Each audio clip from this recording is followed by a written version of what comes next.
दोस्तों हर वक्त जीतने का जज्बा होना चाहिए क्योंकि किस्मत बदले न बदले पर समय जरूर बदलता है। नमस्कार दोस्तों, स्वागत है आप सभी का MAN GK GS पॉइंट में। आप सभी दोस्तों लोग कैसे हैं? हम उम्मीद करते हैं अच्छे होंगे। दोस्तों आज के इस वीडियो के अंतर्गत हम करने वाले हैं लुसेंट विज्ञान का निचोड़, केमिस्ट्री के मोस्ट इम्पोर्टेंट प्रश्न को दोस्तों आज के इस वीडियो में हम डिस्कस करेंगे। और आज के इस वीडियो में दोस्तों जितने भी केमिस्ट्री के आपको प्रश्न मिलेंगे सभी प्रश्न दोस्तों कॉम्पिटिटिव एग्जाम के दृष्टिकोण से बहुत ही महत्वपूर्ण है। दोस्तों अगर आप लोग किसी भी एग्जाम का तैयारी कर रहे हैं तो इस केमिस्ट्री के वीडियो को पूरा जरूर देखिएगा। और दोस्तों इसमें जितने भी केमिस्ट्री के प्रश्न हैं इन्हें आप याद कर लीजिए। आज के इस वीडियो में दोस्तों आपको केमिस्ट्री के उसी प्रकार के प्रश्न देखने को मिलेंगे जो प्रश्न कई बार कॉम्पिटिटिव एग्जाम में पूछे गए हैं। और आज के इस वीडियो में दोस्तों जितने भी केमिस्ट्री के प्रश्न हैं आप कॉपी पे दोस्तों लिखते चलिएगा इसका उत्तर, और अंत में साथ ही कमेंट बॉक्स में बता सकते हैं इस वीडियो के अंतर्गत आप कितने प्रश्न का सही जवाब दे पाए। तो चलिए दोस्तों आज के इस सेशन को हम और आप मिलके बहुत ज़बरदस्त तरीके से शुरू करते हैं और देखते हैं आज के इस वीडियो में किस प्रकार के केमिस्ट्री के प्रश्न है। आज का दोस्तों पहला प्रश्न है, प्रश्न कहता है गोबर गैस का मुख्य घटक है। दोस्तों गोबर गैस का मुख्य घटक क्या होता है? तो गोबर गैस का मुख्य घटक होता है मीथेन। दोस्तों इसका सही उत्तर ऑप्शन ए के साथ चला जाएगा। अगर दोस्तों गोबर गैस का बात किया जाए तो गोबर गैस का खोज दोस्तों पूछा जाता है किनके द्वारा किया गया? तो CB देसाई के द्वारा। CB देसाई के द्वारा दोस्तों गोबर गैस का खोज किया गया। और दोस्तों आप याद रख सकते हैं अगर आपसे पूछा जाए बायोगैस के बारे में, और दोस्तों अगर पूछा जाए प्राकृतिक गैस के बारे में, तो बायोगैस और दोस्तों प्राकृतिक गैस इसका भी मुख्य घटक क्या होता है? तो मीथेन होता है, याद रखिएगा दोस्तों। और मीथेन के बारे में दोस्तों अगर पूछा जाए तो इसका अणुसूत्र होता है CH4। सबसे दोस्तों सरलतम हाइड्रोकार्बन आपसे पूछा जाए कौन होता है? तो मीथेन होता है सबसे सरलतम हाइड्रोकार्बन। कार्बन डाइऑक्साइड गैस का दोस्तों बात किया जाए तो इसको बोला जाता है CO2 बोला जाता है। यह वायुमंडल में 0.03% इसकी मात्रा होती है। वायुमंडल में आग बुझाने वाली अगर गैस आपसे पूछा जाए तो आप बोल सकते हैं कार्बन डाइऑक्साइड आग बुझाने वाली गैस होती है। अगर दोस्तों एसिटिलीन का बात किया जाए तो एसिटिलीन का दोस्तों अणुसूत्र पूछा जाता है। तो इसका अणुसूत्र आपसे पूछा जाए तो बोलिएगा C2H2। C2H2 दोस्तों किसका अणुसूत्र है? एसिटिलीन का अणुसूत्र है। दोस्तों अगर एथिलीन का पूछा जाए आपसे इसका अणुसूत्र तो इसका अणुसूत्र होता है C2H4 होता है। C2 और H4 बोलिएगा दोस्तों एथिलीन का अणुसूत्र। एथिलीन का प्रयोग कच्चे फलों को पकाने में किया जाता है। तो इतने बात दोस्तों इससे आप याद रख सकते हैं। अगला प्रश्न कर लेते हैं। देखिए अगला प्रश्न ये रहा, इसका उत्तर दोस्तों आप लोग बताइए। प्रश्न का था हीरा बहुत कठोर है जबकि ग्रेफाइट मृदु, कठोर, बहुत नरम, इनमें से कोई नहीं। ऑप्शन C हो जाएगा इस प्रश्न का सही उत्तर। हीरा बहुत कठोर है जबकि ग्रेफाइट बहुत नरम है। अगर दोस्तों हीरा का बात किया जाए तो यह सबसे कठोर पदार्थ होता है हीरा। हीरा का दोस्तों अगर आपसे हीरा का आकृति पूछा जाए तो चतुष्फलकीय बोलिएगा। इसकी आकृति दोस्तों किस प्रकार की होती है? तो इसकी आकृति होती है चतुष्फलकीय आकृति होती है अगर हीरा की आकृति पूछा जाए तो।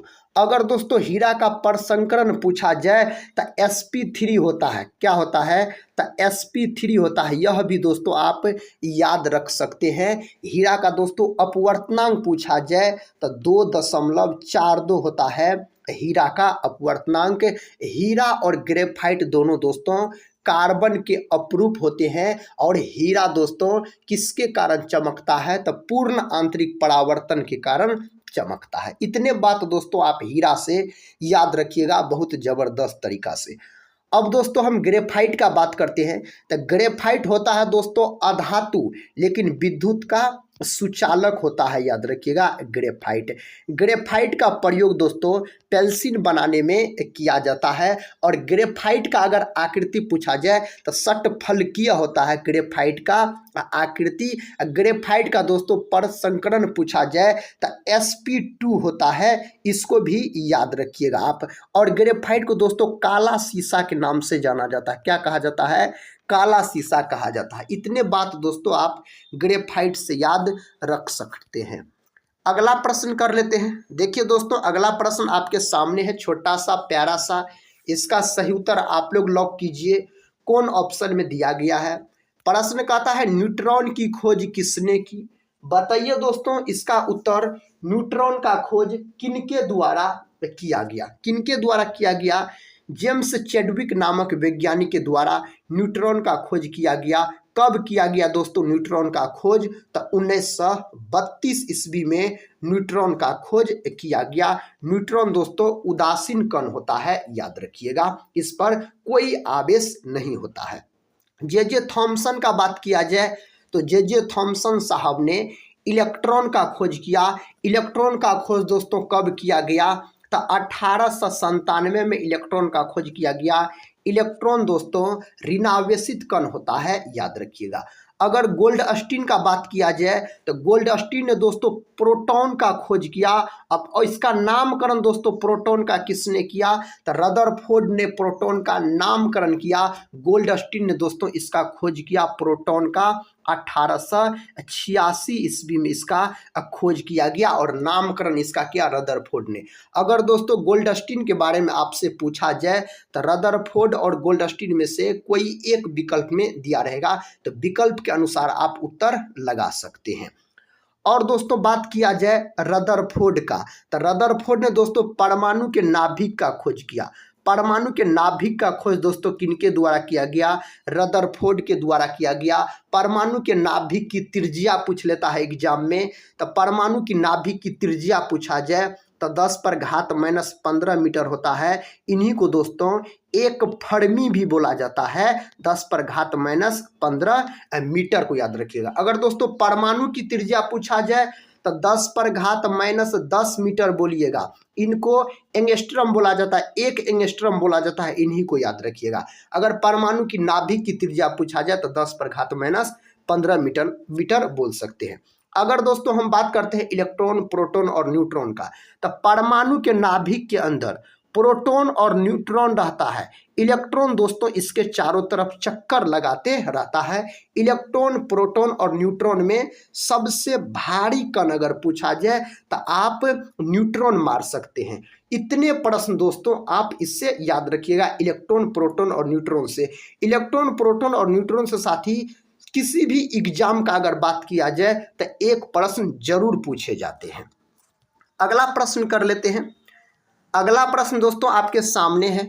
प्रश्न कहता है निम्नलिखित में से किसे ब्लैक लेड कहते हैं? अभी दोस्तों इससे पहले हम बताए काला शीशा के नाम से दोस्तों किनको जाना जाता है। अगर साथी काला शीशा पूछा जाए तो काला शीशा बोला जाता है ग्रेफाइट को।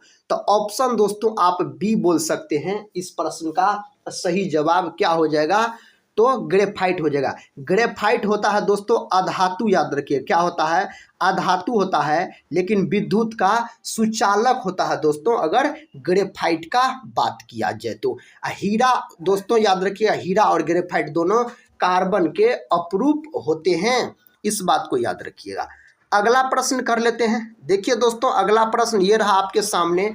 प्रश्न कहता है रॉकेट के ईंधन में प्रयोग किया जाने वाला कृत्रिम रबड़ है। इस 4 ऑप्शन में से दोस्तों एक ऑप्शन को सही कीजिए, कौन है सही? तो ऑप्शन सी है सही, नियोप्रीन हो जाएगा दोस्तों इस प्रश्न का सही जवाब।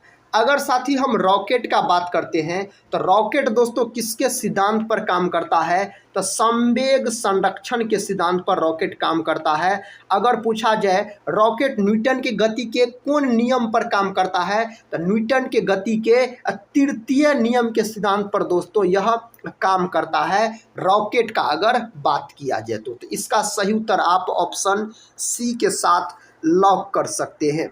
इस प्रश्न का दोस्तों सही उत्तर बताइए, प्रश्न कहता है साथी, लोहे की परत पर किस धातु से गैल्वेनीकरण होता है? लोहे की परत पर दोस्तों आपसे पूछा जा रहा है। क्या होगा दोस्तों इसका सही उत्तर? Mn दिया गया है, जिसको दोस्तों बोला जाता है मैग्नीज बोला जाता है। मैग्नीज इसको बोला जाता है Mn को, और इसका परमाणु क्रमांक होता है 25, याद रखिएगा। उसके बाद Zn दोस्तों इसको जिंक बोला जाता है या जस्ता बोला जाता है। इसका अगर परमाणु क्रमांक पूछा जाए तो 30 होता है इसका परमाणु क्रमांक। अगर दोस्तों Ba का बात किया जाए तो इसे बेरियम कहा जाता है। क्या कहा जाता है? तो इन्हें बेरियम कहा जाता है। और दोस्तों इसका परमाणु क्रमांक पूछा जाए तो 56 बोलिएगा इसका परमाणु क्रमांक। Al का दोस्तों बात किया जाए तो इसे एल्युमिनियम बोला जाता है। इसका दोस्तों परमाणु क्रमांक कितना होता है? तो 13 होता है। आप प्रश्न कहता है लोहे की परत पर किस धातु से गैल्वेनीकरण होता है? इस 4 ऑप्शन में से कौन ऑप्शन सही? ऑप्शन बी सही है, जिंक हो जाएगा दोस्तों, यानी जस्ता हो जाएगा, Zn हो जाएगा। देखिए दोस्तों अगला प्रश्न कहता है सिक्के बनाने में किस धातु का उपयोग होता है? सिक्का बनाने में दोस्तों कौन धातु का प्रयोग किया जाता है? Pb कहता है, Sn, Cu और Zn दिया गया। Pb यानी दोस्तों इसको सीसा बोला जाता है। इसका परमाणु क्रमांक पूछा जाए तो 82 बोलिएगा। Sn दोस्तों इसको टीन बोला जाता है। अगर इसका परमाणु क्रमांक पूछा जाए तो 50 होता है। Cu दोस्तों इसको कॉपर बोला जाता है या तांबा बोला जाता है, इसको याद रखिएगा। और कॉपर या तांबा बोला जाता है। इसका परमाणु क्रमांक दोस्तों 29 होता है। Zn दोस्तों इसको जिंक या जस्ता बोला जाता है। इसका परमाणु क्रमांक पूछा जाए तो 30 होता है। अब दोस्तों बताइए इसका सही उत्तर क्या होगा? तो Cu हो जाएगा कॉपर। ऑप्शन सी के साथ इस प्रश्न का सही उत्तर लॉक हो जाएगा। अगला प्रश्न कर लेते हैं। देखिए दोस्तों प्रश्न कहता है निम्नलिखित में से कौन धातु नहीं है? इनमें से दोस्तों पूछा जा रहा है कौन धातु नहीं है? कॉपर, आयरन, मरकरी और सल्फर दिया गया है। तो ऑप्शन दोस्तों डी हो जाएगा इस प्रश्न का सही उत्तर। सल्फर दोस्तों अधातु होता है, यह धातु नहीं है। इसका परमाणु क्रमांक अगर दोस्तों पूछा जाए तो 16 बोलिएगा, और प्रतीक होता है एस होता है सल्फर का। सल्फरे को दोस्तों गंधक भी बोला जाता है। इनको क्या बोला जाता है? गंधक भी बोला जाता है। ये सभी बात को भी साथी याद रखिएगा। परमाणु क्रमांक और संकेत से भी प्रश्न पूछे जाते हैं। कॉपर का दोस्तों हम बता चुके हैं आयरन। आयरन यानी दोस्तों लोहा, इसका परमाणु क्रमांक है F। इसका परमाणु क्रमांक 26 याद रखिएगा, प्रतीक याद रखिएगा Fe होता है। मरकरी का बात किया जाए दोस्तों इनको पारा बोला जाता है, इसको Hg बोला जाता है। अगर साथी पूछा जाए कौन धातु कमरे के तापमान पर द्रव अवस्था में होती है तो बोलिएगा आप पारा या मरकरी बोलिएगा। अगर पूछेगा वैसा अधातु का नाम बताइए जो कमरे के तापमान पर द्रव अवस्था में रहता है, तब दोस्तों आप ब्रोमीन बताइएगा। अधातु पूछा जाए तो ब्रोमीन का प्रतीक Br होता है, और परमाणु क्रमांक पूछा जाए तो 35 होता है इसका परमाणु क्रमांक। अगला प्रश्न कर लेते हैं।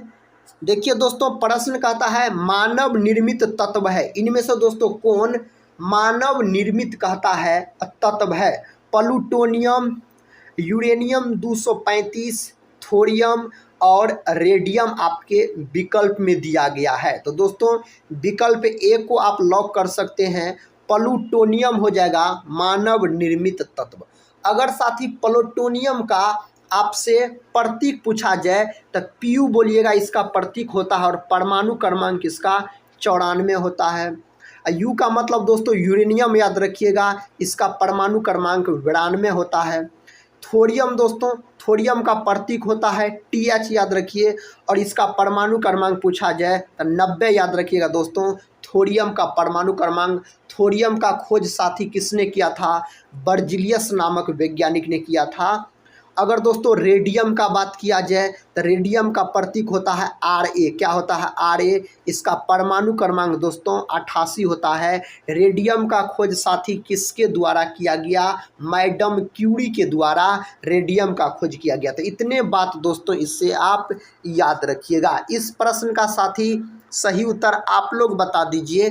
प्रश्न कहता है निम्नलिखित में से किसमें सर्वाधिक नाइट्रोजन होती है। इनमें से दोस्तों किसमें सर्वाधिक नाइट्रोजन कहता है होता है। Ammonium sulphate, urea, ammonium chloride, sodium nitrate. 4 option दिया गया है। ऑप्शन बी होगा इसका सही उत्तर दोस्तों, यूरिया हो जाएगा। अगर साथी यूरिया का हम अनुसूत्र का बात करते हैं, इसका अनुसूत्र पूछा जाए तो NH2CO NH2 बोलिएगा। यह दोस्तों यूरिया का अनुसूत्र होता है। यूरिया में साथी नाइट्रोजन की प्रतिशत मात्रा पूछा जाए तो 46% होता है। यूरिया में नाइट्रोजन की प्रतिशत मात्रा।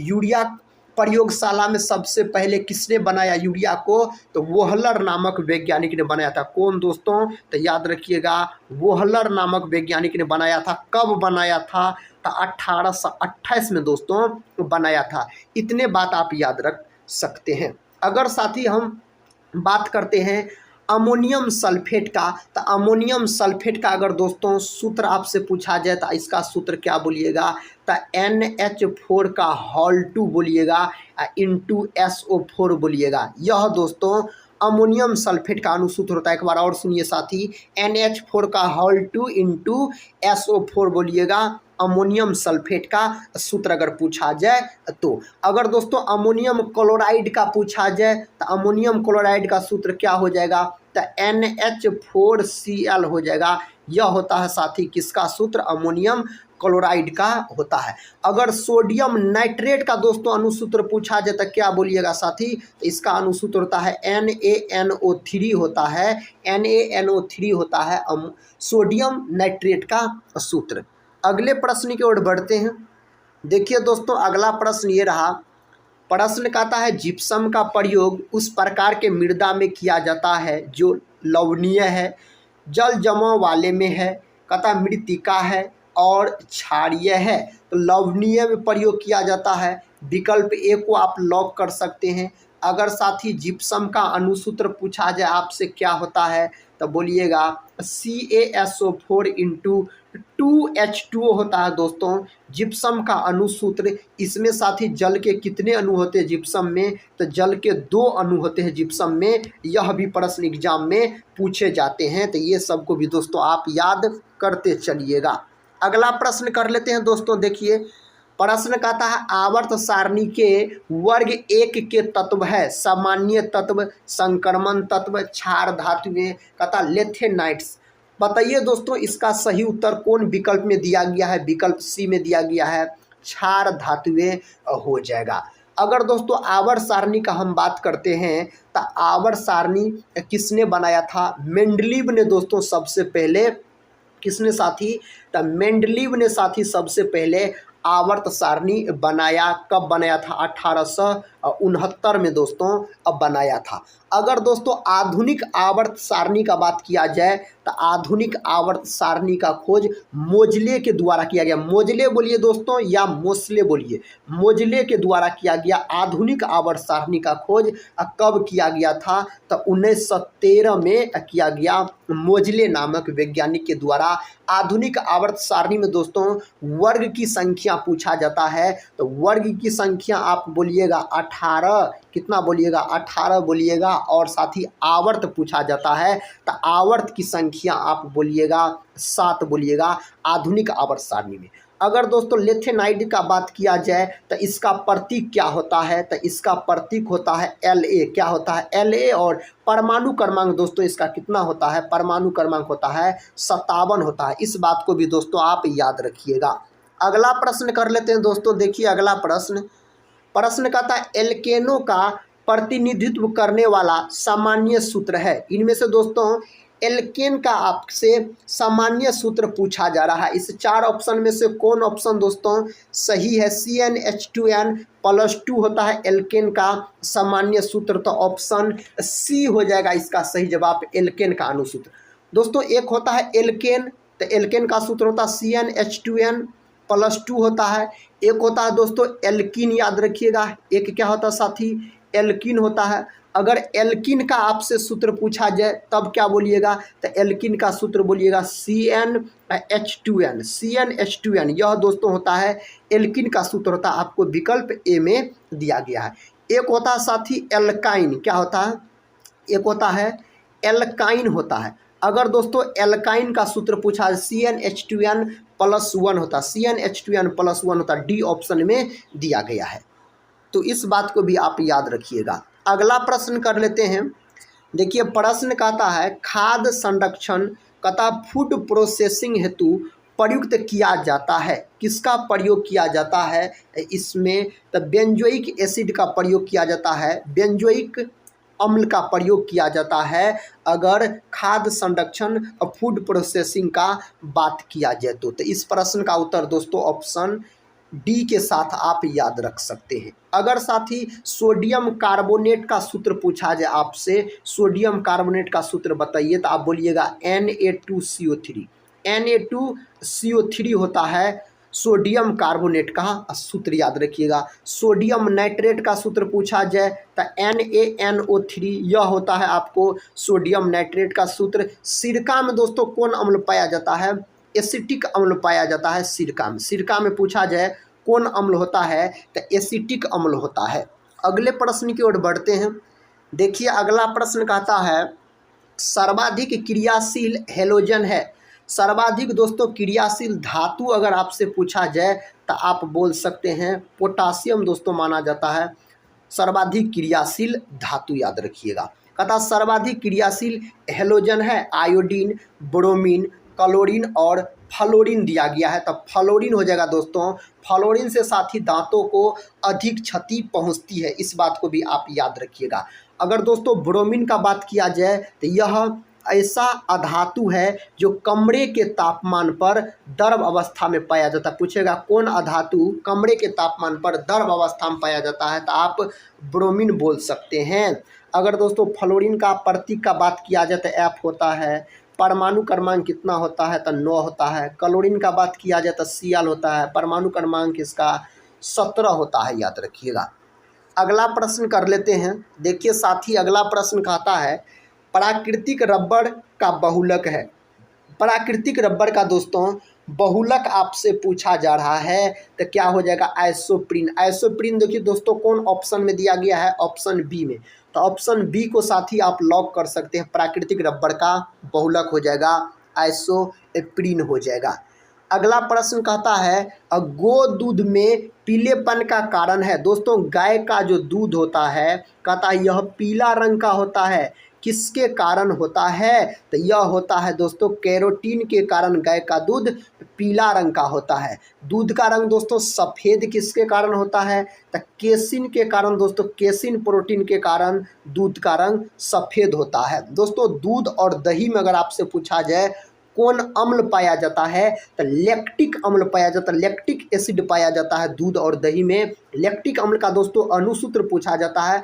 अगर साथी आपको ग्लूकोज का अणुसूत्र याद है तो उसमें आप 2 से भागा लगा दीजिए तो आपको लैक्टिक अम्ल का सूत्र निकल जाएगा। ग्लूकोज का सूत्र होता है C6H12O6 होता है, इसमें दोस्तों आप 2 से भागा लगा दीजिए तो क्या हो जाएगा C3H6O3 हो जाएगा। यह होता है दोस्तों लैक्टिक अम्ल का सूत्र होता है। अगला प्रश्न कर लेते हैं। देखिए दोस्तों प्रश्न आपके सामने है, कहता है वायुमंडल में सर्वाधिक गैस कौन सी होती है। वायुमंडल में दोस्तों सर्वाधिक कौन सी गैस है तो नाइट्रोजन गैस सर्वाधिक मात्रा में पाया जाता है वायुमंडल में। कितना प्रतिशत तो 78% पाया जाता है। ऑक्सीजन दोस्तों लगभग में 21% के आसपास पाया जाता है। कार्बन डाइऑक्साइड का बात किया जाए तो 0.03% पाया जाता है। अगला प्रश्न दोस्तों ये रहा, प्रश्न कहता है साथी साधारण नमक का रासायनिक नाम क्या है। इसका दोस्तों अगर सूत्र पूछा जाए तो NaCl बोलिएगा, सोडियम क्लोराइड। देखिए दोस्तों सोडियम क्लोराइड कहाँ दिया गया है, ऑप्शन बी में दिया गया है। सोडियम क्लोराइड हो जाएगा साधारण नमक का रासायनिक नाम अगर आपसे पूछा जाए तो। अगर दोस्तों पोटेशियम क्लोराइड का अणुसूत्र पूछा जाए तो KCl बोल सकते हैं, पोटेशियम क्लोराइड का अणुसूत्र। कैल्शियम क्लोराइड का अगर दोस्तों अणुसूत्र पूछा जाए आपसे तो बोलिएगा CaCl2 होता है कैल्शियम क्लोराइड का सूत्र, याद रखिए।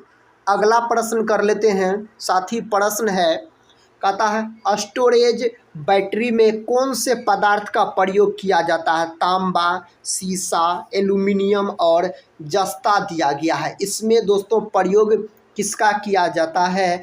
तो सीसा का प्रयोग किया जाता है। सीसा का दोस्तों प्रतीक होता है Pb, परमाणु क्रमांक याद रखिएगा 82 होता है।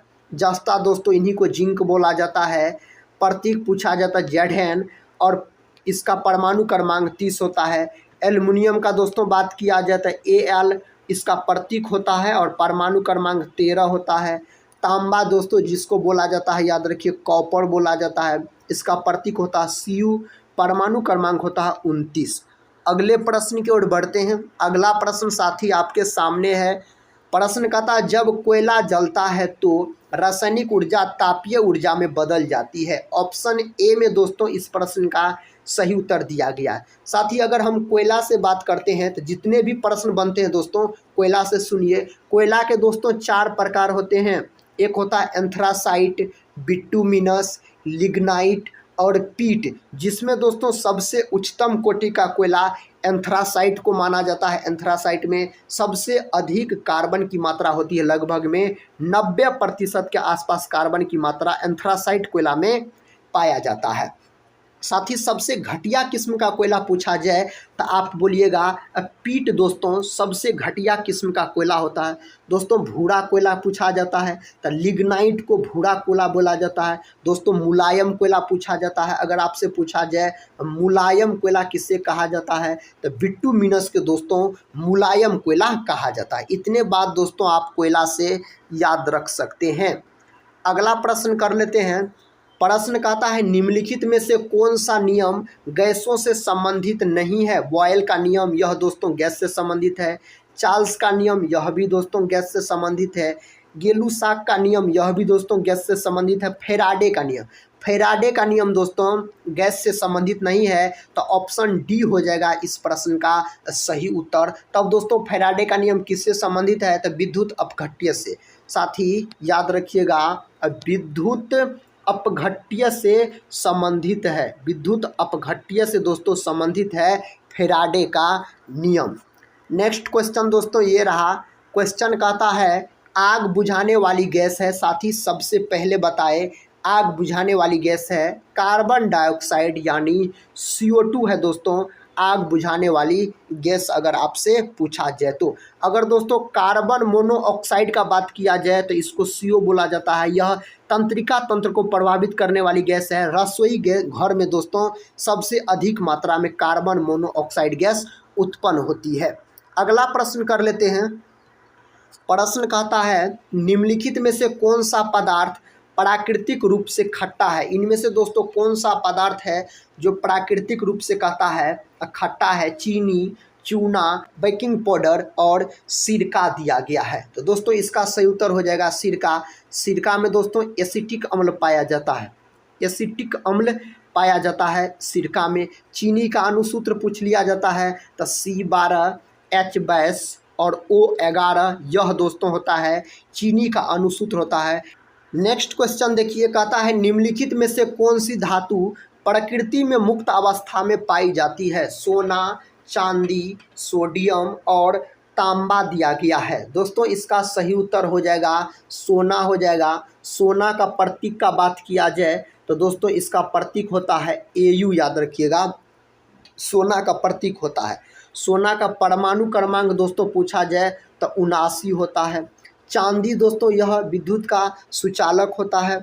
चांदी का अगर पूछा जाए प्रतीक तो Ag बोलिएगा, परमाणु क्रमांक 47 होता है। सोडियम का दोस्तों प्रतीक पूछा जाए तो Na बोलिएगा, परमाणु क्रमांक 11 होता है।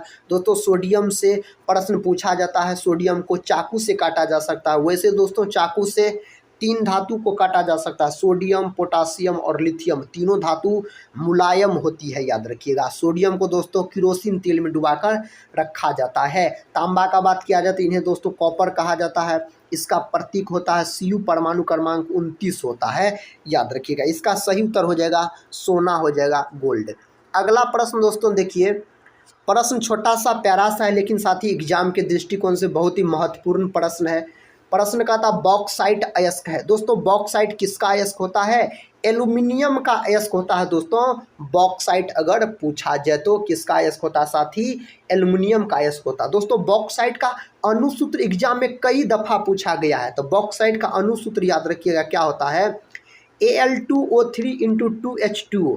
दोस्तों यह होता है आपको बॉक्साइट का अणुसूत्र होता है Al2O3 इंटू 2H2O होता है बॉक्साइट का अणुसूत्र, अगर दोस्तों आपसे पूछा जाए तो। अगर साथी पूछा जाए जिंक यानी जस्ता का अयस्क का क्या नाम है? दोस्तों जस्ता का अयस्क का क्या नाम है? तो जस्ता के अयस्क का नाम है केलेमाइन। याद रखिए क्या नाम है साथी? तो इसके अयस्क का नाम है केलेमाइन, इसका अयस्क है जस्ता का। याद रखिएगा। लोहा का अयस्क पूछा जाए तो हेमेटाइट और मैग्नेटाइट, याद रखिएगा लोहा का अयस्क होता है।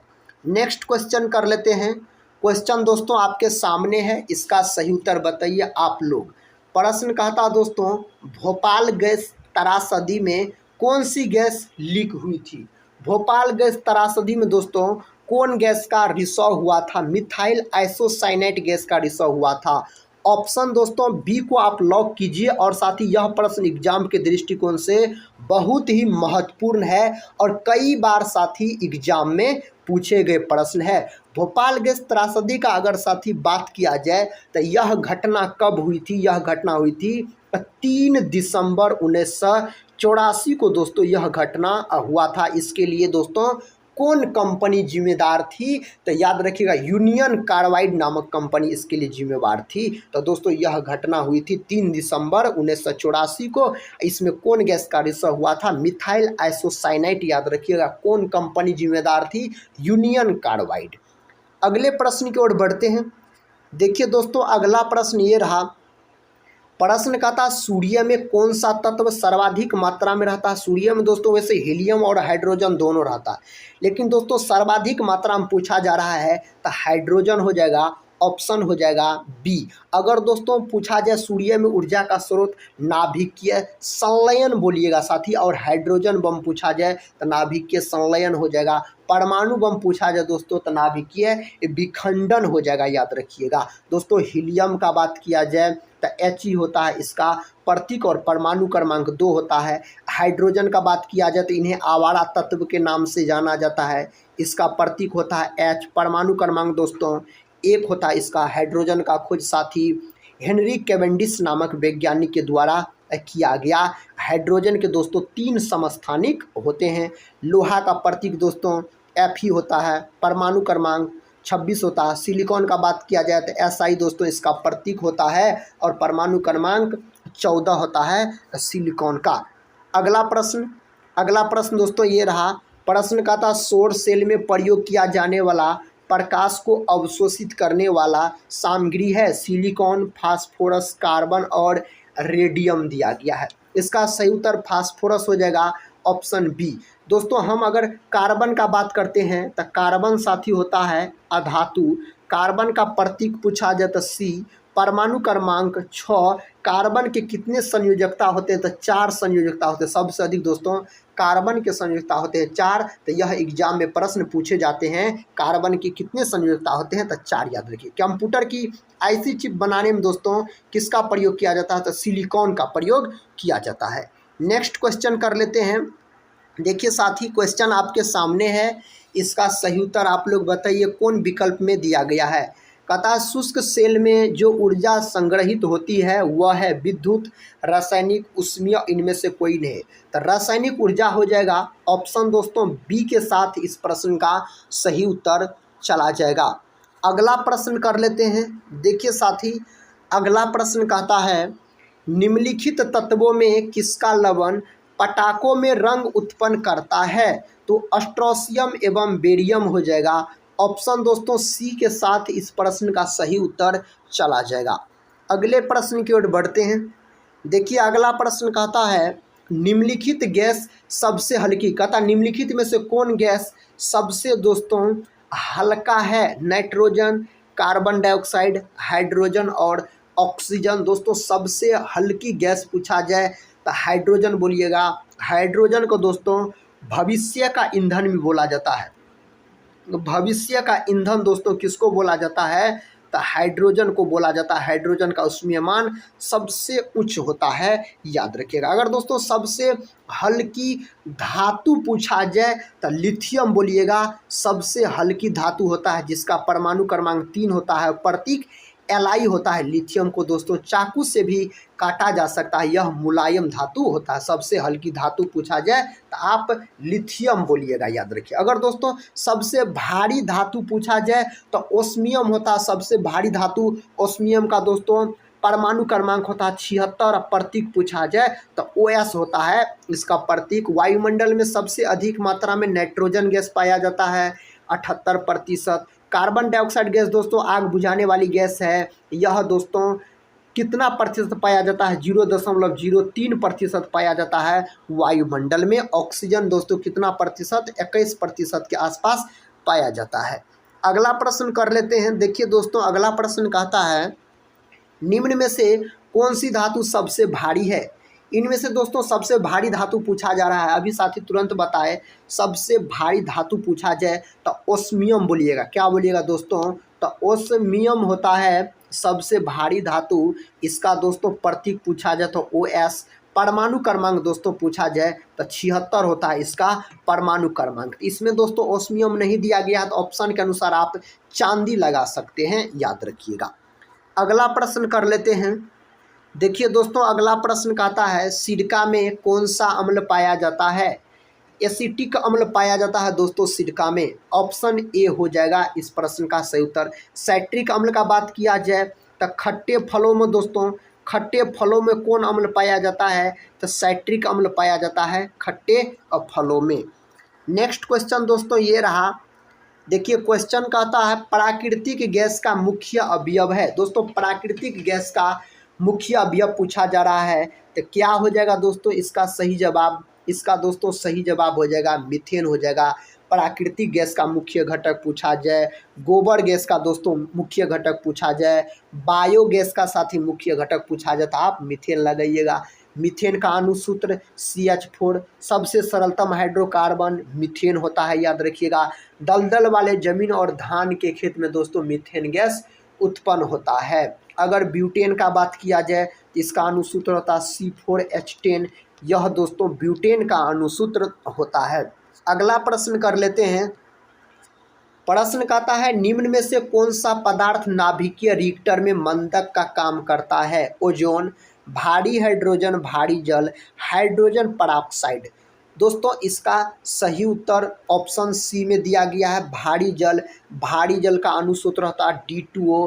भारी जल का दोस्तों खोज किनके द्वारा किया गया, यूरे नामक वैज्ञानिक ने भारी जल का खोज किया। इस बात को दोस्तों याद रखिएगा। ओजोन का बात किया जाए दोस्तों तो यह ऑक्सीजन का एक अणु होता है ओजोन गैस, जिसका सूत्र होता है O3, याद रखिएगा। ओजोन परत संरक्षण दिवस कब मनाया जाता है, तो 16 सितंबर के दिन मनाया जाता है ओजोन परत संरक्षण दिवस। ये सभी बात को आप याद रखिएगा। इस प्रकार के प्रश्न दोस्तों एग्जाम में पूछ लिए जाते हैं।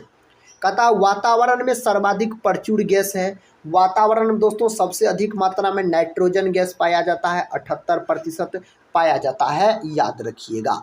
अगला प्रश्न कर लेते हैं। देखिए दोस्तों अगला प्रश्न ये रहा, इसका सही उत्तर बताइए। साथ ही इसका सही उत्तर हम बता चुके हैं दोस्तों पहले। कहता भोपाल गैस त्रासदी के लिए कौन सी बहुराष्ट्रीय कंपनी जिम्मेवार थी, तो इसके लिए यूनियन कार्बाइड नामक कंपनी जिम्मेदार थी। और भोपाल गैस त्रासदी दोस्तों यह घटना 3 दिसंबर 1984 को हुआ था, याद रखिए साथी, हुआ था। इसमें मिथाइल आइसोसाइनेट नामक गैस का रिसाव हुआ था, मिथाइल आइसोसाइनेट। अगला प्रश्न कर लेते हैं। प्रश्न कहता निम्न में से कौन सी एक महत्वपूर्ण हरित गृह गैस है। इस 4 में से दोस्तों एक ऑप्शन सही है, carbon monoxide, carbon dioxide, hydrogen sulphur dioxide दिया गया है। दोस्तों इसका सही उत्तर हो जाएगा आपको कार्बन डाइऑक्साइड हो जाएगा, यानी CO2 दोस्तों इस प्रश्न का सही उत्तर आप लॉक कर सकते हैं। अगला प्रश्न कर लेते हैं। कहता सिरके में होता है। दोस्तों सिरका में एसिटिक अम्ल पाया जाता है। ऑप्शन हो जाएगा दोस्तों बी इस प्रश्न का सही उत्तर। हाइड्रोक्लोरिक अम्ल का बात किया जाता है, इसका अणुसूत्र होता है HCl। मानव के दोस्तों पेट में कौन अम्ल पाया जाता है, हाइड्रोक्लोरिक अम्ल पाया जाता है। लैक्टिक अम्ल दोस्तों दूध और दही में पाया जाता है। लैक्टिक अम्ल पाया जाता है दूध और दही में, याद रखिएगा, पाया जाता है। अगर दोस्तों बात किया जाए सिट्रिक अम्ल का, तो खट्टे फलों में, नींबू सब में दोस्तों सिट्रिक अम्ल पाया जाता है। अगला प्रश्न कर लेते हैं। देखिए साथी, प्रश्न कहता है हैबर प्रक्रम औद्योगिक उत्पादन हेतु प्रयुक्त होता है अमोनिया, एल्यूमिनियम का। उसके बाद दिया गया है हाइड्रोजन पेरोक्साइड, स्टील दिया गया है। दोस्तों हैबर प्रक्रम द्वारा किसको तैयार किया जाता है? तो हैबर विधि द्वारा साथी तैयार किया जाता है अमोनिया को तैयार किया जाता है। तो ऑप्शन हो जाएगा ए इस प्रश्न का सही जवाब। इसका दोस्तों सही उत्तर बताइए। प्रश्न कहता है कौन सा अम्ल कांच को घोल सकता है? हाइड्रोफ्लोरिक अम्ल दोस्तों कांच को घोल सकता है। तो ऑप्शन डी हो जाएगा उत्तर इस प्रश्न का। नेक्स्ट क्वेश्चन कर लेते हैं। देखिए दोस्तों क्वेश्चन कहता है ब्रह्मांड में सर्वाधिक पाया जाने वाला तत्व कौन सा? Hydrogen, oxygen, nitrogen, carbon. ब्रह्मांड में दोस्तों पूछा जाए तो हाइड्रोजन हो जाएगा। ऑप्शन हो जाएगा ए इस प्रश्न का सही उत्तर। हाइड्रोजन को दोस्तों भविष्य का ईंधन भी कहा जाता है। अगला प्रश्न दोस्तों कहता है सबसे अधिक आघातवर्धीय धातु कौन सी है? चांदी, सोना, लोहा और प्लेटिनम दिया गया है। दोस्तों इसका सही उत्तर इस कौन ऑप्शन में दिया गया है? साथी ऑप्शन बी में दिया गया है, सोना हो जाएगा। चांदी का प्रतीक एक बार सुन लीजिए साथी AG, सोना का प्रतीक दोस्तों AU, लोहा का प्रतीक दोस्तों Fe, प्लेटिनम का प्रतीक दोस्तों PT और प्लेटिनम का परमाणु क्रमांक पूछा जाता है 78। और दोस्तों सबका परमाणु क्रमांक हम बता चुके हैं साथी। तो परमाणु क्रमांक और दोस्तों प्रतीक को भी आप याद रखते चलिएगा। कहता है निम्नलिखित में से कौन सी गैस सूर्य में प्रमुख है? तो सूर्य में सबसे अधिक मात्रा से हाइड्रोजन गैस होता है। ऑप्शन दोस्तों बी को आप लॉक कर सकते हैं। अगला प्रश्न ये रहा। प्रश्न कहता है वातावरण में रासायनिक कहता निष्क्रिय गैस उपस्थित है। दोस्तों कौन है? आर्गन हो जाएगा निष्क्रिय गैस अगर आपसे पूछा जाए तो।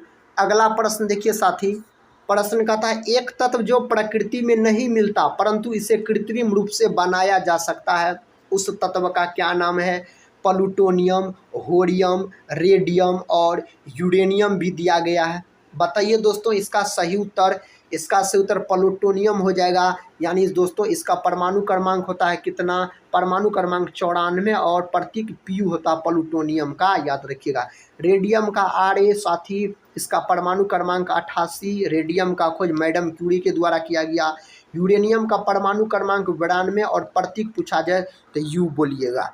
अगला प्रश्न देखिए साथी, प्रश्न कहता है निम्नलिखित में से कौन सा एक गर्म करने पर सर्वाधिक फैलता है? दोस्तों वायु के जितना गर्म कीजिएगा उतना फैलेगा। तो ऑप्शन दोस्तों डी हो जाएगा इस प्रश्न का सही उत्तर। जल का बात किया जाए तो इसका अनुसूत्र H2 होता है जल का। जल दोस्तों हाइड्रोजन और ऑक्सीजन के मिलने से बनता है। नेक्स्ट क्वेश्चन दोस्तों कहता है उस धातु को पहचानिए जिसकी प्रकृति विषैली नहीं है। इनमें से वह धातु कौन है जिसकी प्रकृति कहता है विषैली नहीं है? तो उसका नाम है स्वर्ण यानी सोना दोस्तों उसका नाम है। अगर कोबाल्ट का बात किया जाए तो कोबाल्ट का प्रयोग दोस्तों कैंसर के उपचार में किया जाता है, कोबाल्ट का प्रयोग। अगला प्रश्न दोस्तों और इस वीडियो का अंतिम प्रश्न है। प्रश्न कहता है हाइड्रोजन के समस्थानिकों की संख्या। हाइड्रोजन के दोस्तों कितने समस्थानिक होते हैं? तो हाइड्रोजन के साथ ही 3 समस्थानिक होते हैं। ऑप्शन दोस्तों बी के साथ इस प्रश्न का सही उत्तर चला जाएगा। दोस्तों आज के इस वीडियो में इतना ही। दोस्तों आज का यह वीडियो कैसा लगा साथी आप लोग कमेंट बॉक्स में ज़रूर बताइएगा। अगर दोस्तों आप लोग फ्री PDF लेना चाहते हैं तो साथी हमारे टेलीग्राम चैनल से आप लोग जुड़ जाइए। तो दोस्तों आज के इस वीडियो को यहीं पर समाप्त करते हैं और मिलते हैं नेक्स्ट वीडियो में। तब तक के लिए जय हिंद, जय भारत।